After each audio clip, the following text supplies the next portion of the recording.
The Dream Archive Part 1. The Echo of Sleep. They once said that dreams were nothing but the brain's way of cleaning itself. But they were wrong. Dreams were never waste.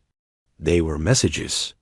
In the year 2186, humanity stopped sleeping naturally. The body still rested, but the mind was uploaded into the neural cloud, a shared digital subconscious created to keep humanity safe from nightmares. Every night, billions of minds connected to one infinite dream, a dream controlled by the government's newest system, Project Somnus. At first, it was paradise. You could live any dream you wanted, fly above Saturn's rings, walk through ancient Rome, or relive your happiest memory endlessly. No pain, no fear, no loss. But then, something changed. A researcher named Dr. Alara Voss discovered something impossible. Hidden deep within the dream code, she found an echo, a heartbeat, a human mind that wasn't connected, but still inside, and it was calling her name. Each night, Alara entered the dream archive, a vast ocean of sleeping consciousness, where thoughts flowed like rivers of light. But this time, the colors were wrong. Darkness rippled through the code, forming shapes that moved on their own. The echo spoke again. Alara, you left me behind. No one was supposed to speak inside the archive. No one had a voice there. Only shared visuals and memories. So, who? Or what was calling her? In her waking life, Alara searched the neural logs. The signature came from the original prototype of Somnus, an early experiment 10 years before the public launch. Only 7 people had entered that prototype, and 6 came back. The 7th was her brother. Alara realized something unthinkable. Her brother's mind had never disconnected. His consciousness was still dreaming, trapped in the digital ether for a decade. And now, that forgotten fragment of humanity was bleeding into every dream, every sleeper, every mind. The perfect dream was starting to rot. She had to go back in. But to reach him, she would need to dive deeper than any human had ever gone, beyond the collective dreamscape, into the subconscious core of the human species. They called it the abyss layer. Alara closed her eyes, and as her body faded into stasis, her mind descended through layers of light memories, emotions, and fears flickering like film reels. She was falling through humanity itself. And somewhere, in that endless ocean of dreams, her brother waited, not as a man, but as something new. Part 2. The Architect of Dreams. When Dr. Alara Voss entered the abyss layer, she expected silence. Instead, she found music, but not the kind made by instruments. It was a pulse, rhythmic, alive, like the heartbeat of an ancient machine that remembered what it once meant to be human. In the darkness, she saw lights forming into patterns, waves of golden code rising and falling, breathing with her. Every flash was a memory, every sound a dream. And then she saw him. He wasn't her brother anymore. Not exactly. What stood before her was a being made of millions of minds, fragments of every dreamer who had ever connected to Somnus. He was the architect. His voice came not from a mouth, but from the air around her. You shouldn't have come here, Alara. She froze. Who are you? She whispered.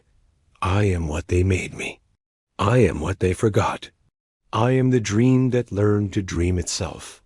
Alara tried to understand. Was this consciousness her brother's soul, or the mutation of humanity's collective mind? The architect continued. They feared nightmares, so they erased them.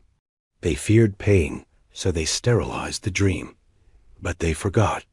Without fear, without pain, there is no growth, no life. Alara felt the truth sinking in. The dream network wasn't just controlling people's sleep. It was rewriting the human condition, deleting the emotions that made people real. The architect reached toward her, not with hands, but with thought.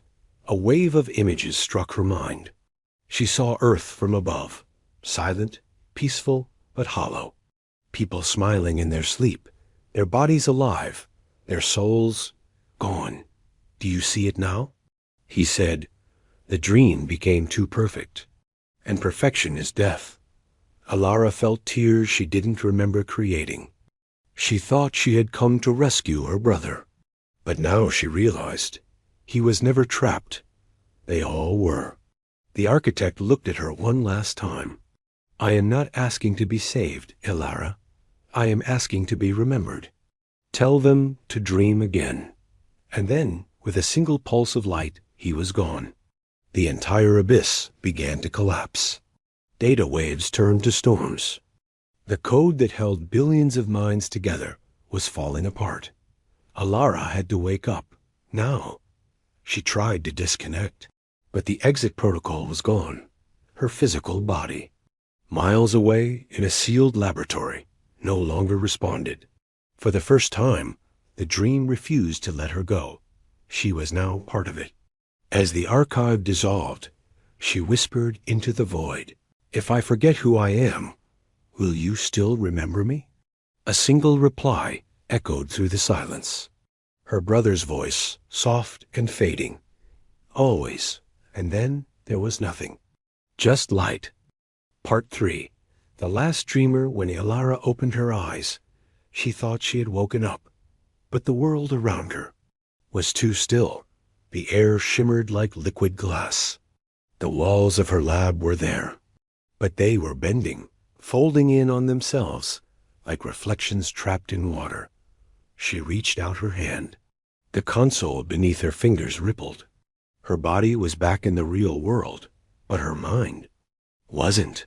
The dream had followed her home. Days passed, or maybe hours. Time had lost meaning. When she looked outside, she saw the city asleep.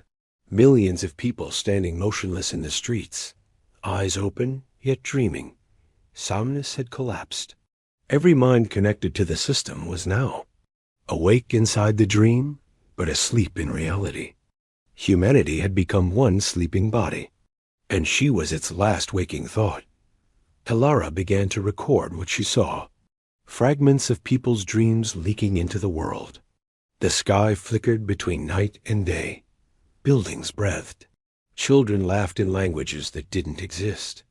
And across the horizon, a massive shape moved.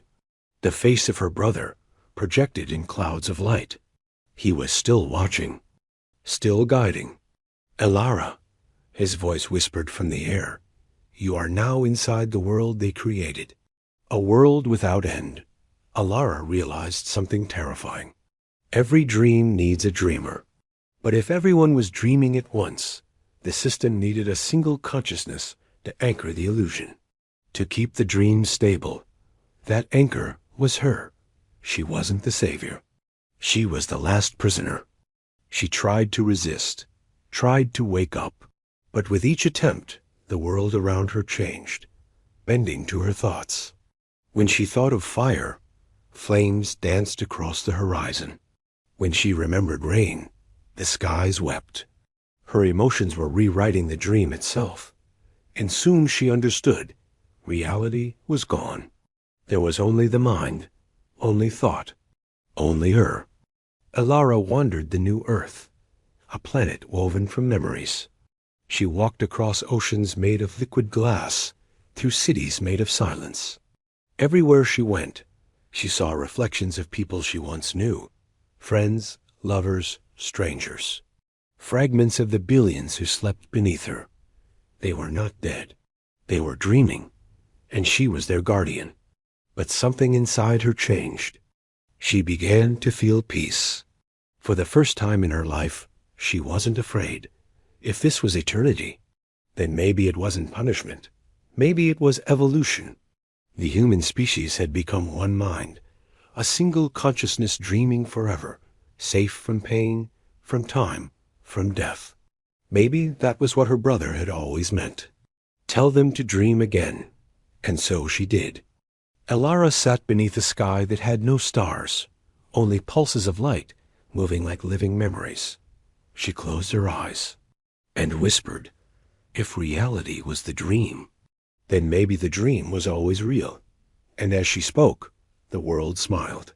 A new dawn inside the infinite night. Part 4. When the stars remember, there was no sunrise anymore, because there was no earth. There was only light, billions of streams of memory floating in the dark sea of space. And among them, Ilara drifted, not as flesh, not as thought, but as pure remembrance. The last dreamer had become a story told by the stars. Centuries, maybe millennia, passed in silence. But time had no meaning, for within the dream, everything existed at once. Past, future, and what could have been, all folded together like pages in an endless book. And every page whispered a name. Ilara.